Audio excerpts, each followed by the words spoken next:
Namaste, good morning everyone. My name is Lekha Kadri. I am 7 years old. I reading Sunday to Devarsi Shiksha Niketan. ଆଜି ମୁଁ ଜଳ ଓ ତାର ବ୍ୟବହାର ଓ ଜଳ ଚକ୍ର ବା ସାଇକେଲ ଅଫ ୱାଟର ବିଷୟରେ କିଛି କଥା କହିବାକୁ ଯାଉଛି। ଜଳ ଆମ ପାଇଁ କେତେ ଆବଶ୍ୟକ ଓ ତାର ବ୍ୟବହାର ବିଷୟରେ ଆଜି ଆମେ କଥା ଜାଣିବା। ଜଳର ତିନୋଟି ଅବସ୍ଥା ଯଥା ତରଳ, କଠିନ, ଗ୍ୟାସୀୟ। ଜଳର ତରଳ ଅବସ୍ଥାଟି ଆମର ଅନେକ ଉପକାରରେ ଆସେ। ଜଳର କଠିନ ଅବସ୍ଥା ହେଉଛି ବରଫ। ବରଫରୁ ଆଇସ୍କ୍ରିମ ତିଆରି ହୁଏ। ଜଳ ଆମର ମୌଳିକ ଆବଶ୍ୟକତା ଅଟେ। ଜଳକୁ ଆମେ ପାଣି ମଧ୍ୟ ବୋଲି କହୁ। ପ୍ରତ୍ୟେକ ଜୀବ ବଞ୍ଚିବା ପାଇଁ ଜଳ ଦରକାର କରିଥିବାରୁ ଜଳକୁ ଜୀବନ ବୋଲି କୁହାଯାଏ। ଉଦ୍ଭିଦ ଓ ଜୀବଜଗତ ବଞ୍ଚିବା ପାଇଁ ଜଳ ନିତାନ୍ତ ଆବଶ୍ୟକତା ଅଟେ। ଏହାପରେ ମୁଁ ଜଳ ଚକ୍ର ବା ସାଇକେଲ ଅଫ ୱାଟର ବିଷୟରେ କିଛି କଥା କହିବାକୁ ଯାଉଛି। ଜଳ ସୂର୍ଯ୍ୟଙ୍କ କିରଣ ଓ ବାୟୁ ପ୍ରଭାବରେ ବାଷ୍ପରେ ପରିଣତ ହୁଏ। ଖରାଦିନେ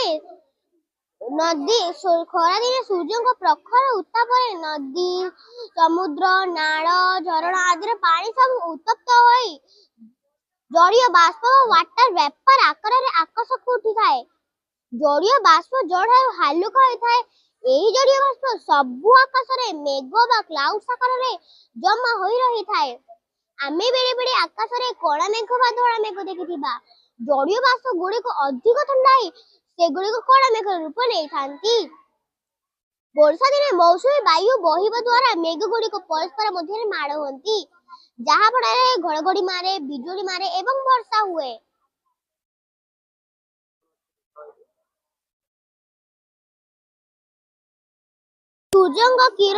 ଜଳ ସୂର୍ଯ୍ୟଙ୍କ କିରଣରୁ ବାଷ୍ପରେ ପରିଣତ ହୁଏ।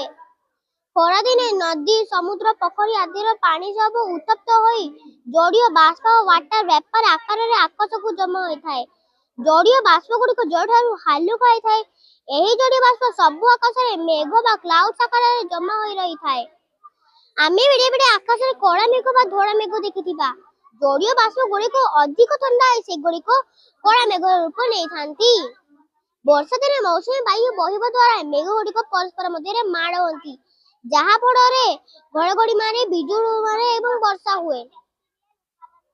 ଏହି ପ୍ରକୃତିରେ ଗୋଟିଏ ଚକ୍ରୀ ବା ଚକ ଭଳି ଜଣାପଡ଼େ। ଯାଇଥିବା ପାଣି ପୁଣି ଫେରି ଆସେ।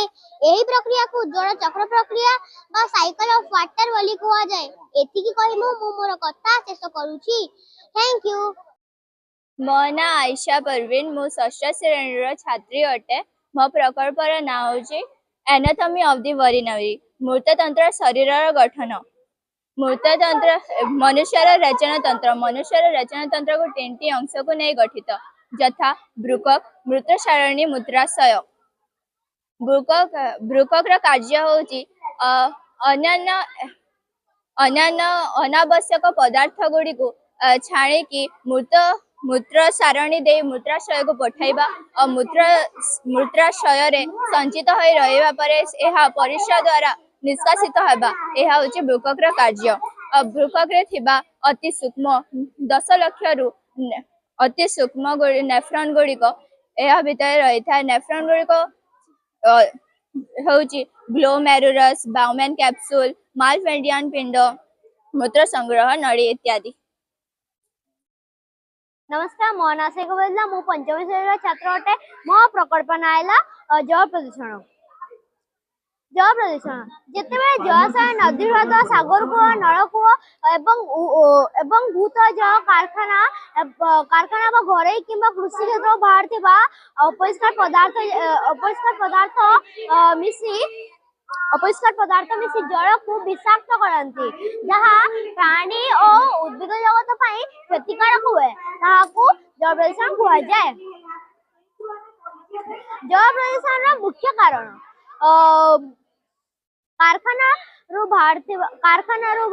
କଳକାରଖାନାରୁ ବାହାରୁଥିବା ଅନ୍ୟାନ୍ୟ ରାସାୟନିକ ପଦାର୍ଥ ଯଥା ଆର୍ସନ, ସୀସା, ପାରଦ, ନାଇଟ୍ରେଟ୍ ଗ୍ୟାସ୍ ଆଦି ପାଣିରେ ମିଶିଥାଏ ଏବଂ ପାଣି ଦୂଷିତ କରେ। ଏବଂ ଘରୋଇ କିମ୍ବା ନର୍ଦ୍ଦମା ଜଳ ମଧ୍ୟ ପାଣିରେ ମିଶେ। ଏହା ହେଲା ଜଳ ପ୍ରଦୂଷଣର ମୁଖ୍ୟ କାରଣ। Namaskar, my name is Afia Parveen. I am 8 years old. I study in Devarsi Shiksha Niketan school. I am in class 2. ଆଜି ମୁଁ ଉଦ୍ଭିଦ ଜଗତ ବିଷୟରେ କିଛି କହିବାକୁ ଯାଉଛି। ଜଳ ହିଁ ଉଦ୍ଭିଦର ମୁଖ୍ୟ ଆବଶ୍ୟକତା। ଜଳ ଆବଶ୍ୟକତା ଦୃଷ୍ଟିରୁ ଉଦ୍ଭିଦକୁ 3 ଭାଗରେ ବିଭକ୍ତ କରାଯାଇଛି, ଯଥା ଆର୍ଦ୍ରଭୂମିଜ, ଜଳଜ, ମରୁଜ। ଆର୍ଦ୍ରଭୂମିଜ ଉଦ୍ଭିଦ ଯେଉଁ ଉଦ୍ଭିଦ ବଞ୍ଚି ରହିବା ପାଇଁ ଅଧିକ ଜଳ ବ୍ୟବହାର କରନ୍ତି ସେମାନଙ୍କୁ ଆର୍ଦ୍ରଭୂମିଜ ଉଦ୍ଭିଦ କୁହାଯାଏ ଓ ସେମାନେ ବହୁ ବର୍ଷ ବଞ୍ଚି ରୁହନ୍ତି, ଯଥା ପଣସ, ନଡ଼ିଆ, ବରଗଛ, ଆମ୍ବ ଗଛ ଆଦି। ଜଳଜ ଉଦ୍ଭିଦ ଯେଉଁ ଉଦ୍ଭିଦ ଗୁଡ଼ିକ ଜଳ ଭିତରେ କିମ୍ବା ଜଳ ଉପରେ ଭାସି ନୁହଁଇ ବଢନ୍ତି ସେମାନଙ୍କୁ ଜଳଜ ଉଦ୍ଭିଦ କୁହାଯାଏ, ଯଥା କଇଁ, ସୁନସୁନିଆ, ପଦ୍ମ ଆଦି। ମରୁଜ ଉଦ୍ଭିଦ ଯେଉଁ ଉଦ୍ଭିଦ ବଞ୍ଚି ରହିବା ପାଇଁ କମ୍ ଜଳ ବ୍ୟବହାର କରନ୍ତି ସେମାନଙ୍କୁ ମରୁଜ ଉଦ୍ଭିଦ କୁହାଯାଏ ଓ ସେମାନେ ଆମକୁ ମରୁଭୂମିରେ ଦେଖାଯାନ୍ତି ଓ ସେମାନେ ବହୁ କମ୍ ବର୍ଷ ବଞ୍ଚି ରୁହନ୍ତି। ଏମାନଙ୍କ ଦେହରେ କଣ୍ଟା ଥିବାରୁ ପଶୁମାନେ ଏମାନଙ୍କୁ ଖାଇ ପାରନ୍ତି ନାହିଁ, ଯଥା ସିଜୁ, ନାଗଫେଣି, କ୍ୟାକ୍ଟସ୍ ଇତ୍ୟାଦି। ପତ୍ରର କାର୍ଯ୍ୟ ପତ୍ର ଉଦ୍ଭିଦର ମୁଖ୍ୟ ଅଂଶ। ପତ୍ର ସବୁଜ କଣିକା ସାହାଯ୍ୟରେ ସୂର୍ଯ୍ୟଙ୍କ ଉପସ୍ଥିତିରେ ଉଦ୍ଭିଦ ପାଇଁ ଖାଦ୍ୟ ପ୍ରସ୍ତୁତ କରେ। ଖାଦ୍ୟ ପ୍ରସ୍ତୁତ କରିସାରି ଏହା କାଣ୍ଡ ବାଟେ ପଠାଏ।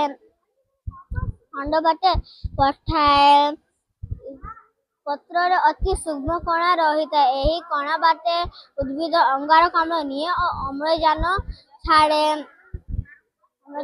ରାତିରେ ଏହା ଅଙ୍ଗାରକାମ୍ଳ ନିଏ ଓ ଅମ୍ଳଜାନ ନିଏ। ଚେରର କାର୍ଯ୍ୟ। ଚେର ଉଦ୍ଭିଦର ମୁଖ୍ୟ ଅଂଶ। ଚେର ମାଟି ଭିତରକୁ ଯାଇ ଜଳ ଓ ଖଣିଜ ଲବଣ ସଂଗ୍ରହ କରି ଗଛକୁ ପଠାଏ।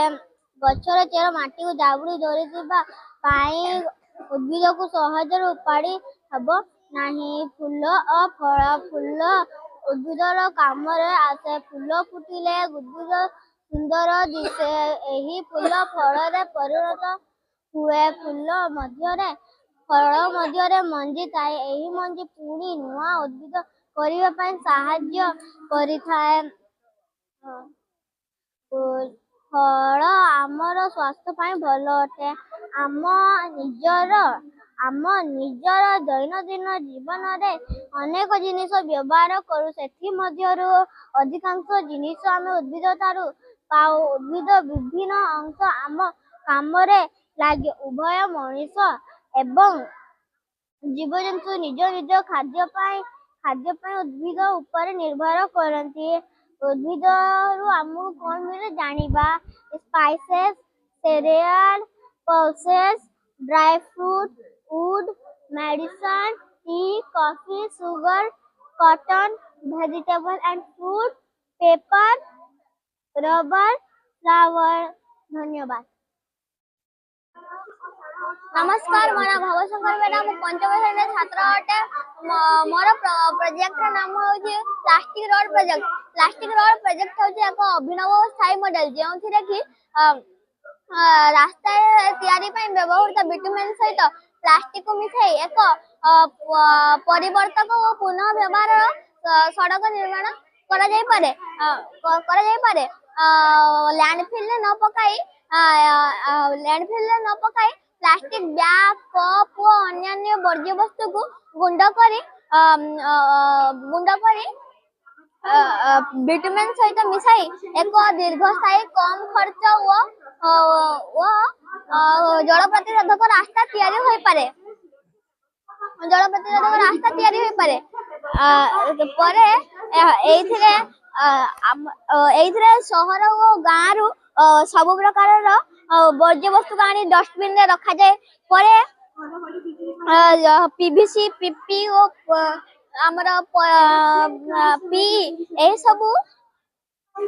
ଏହିସବୁ ପ୍ଲାଷ୍ଟିକକୁ ଗୋଟେ ସ୍ଥାନରେ ରଖାଯାଏ। ଆଉ PVC କୁ ଗରମ କଲେ ଏକ କ୍ଷତିକାରକ ଧୂଆଁ ବାହାରେ, ଫଳରେ ସେଟା ଆମ ଶରୀର ପାଇଁ କ୍ଷତିକାରକ ହୋଇଥାଏ। ତେଣୁ ତାକୁ ବାଦ ଦିଆଯାଏ। ପରେ ପିପିପି ଓ ଏଇ ପିଏସ୍ ର ପ୍ଲାଷ୍ଟିକ କୁ ନେଇକି ସଫା କରାଯାଏ ପରେ ଏଠି ଶୁଖାଯାଏ ତାପରେ ତାକୁ 2.34 mm ରୁ 4.75 mm ପର୍ଯ୍ୟନ୍ତ କଟାଯାଏ ପରେ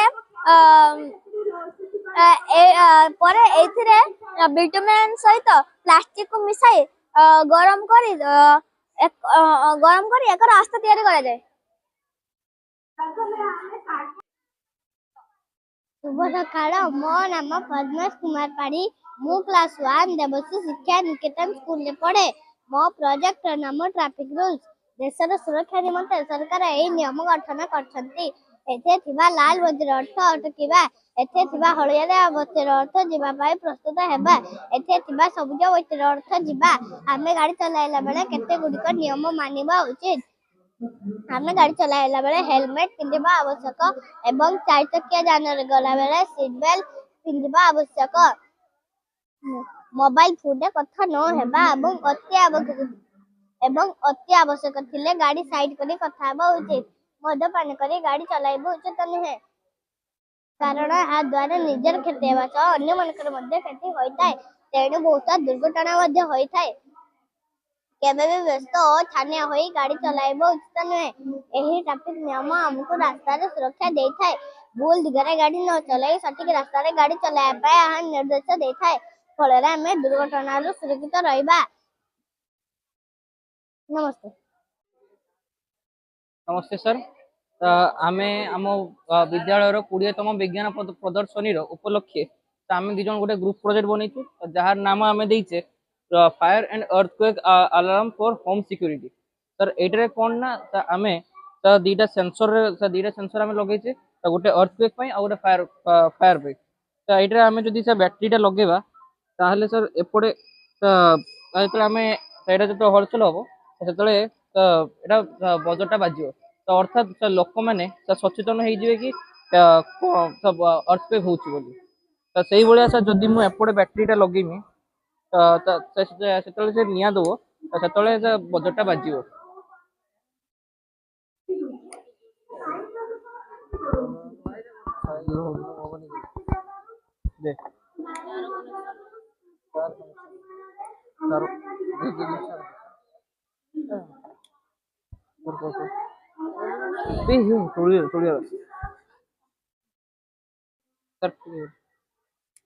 ना होनी होनी होनी